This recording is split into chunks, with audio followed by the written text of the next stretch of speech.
Hi there. This is a quick tour of what you get when you join LitSteps Learning.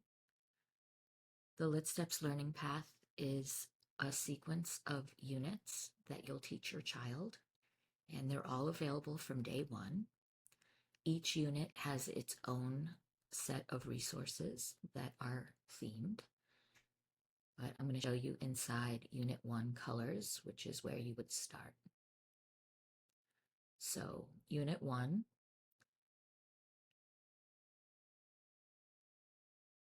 you begin by looking over what you'll be teaching your child and the materials that are available to you.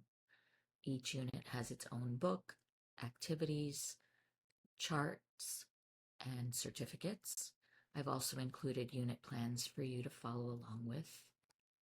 The lessons are all repeatable, short and sweet.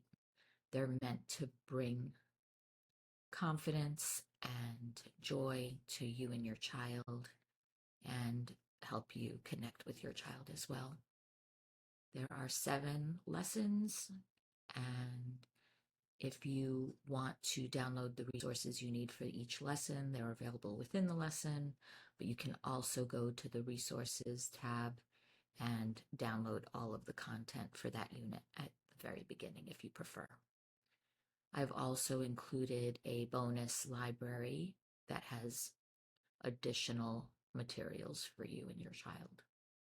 And this is a growing library of resources. Anyway, that is what you get inside the LitSteps Learning Path. There's a lot there, and I hope to see you inside.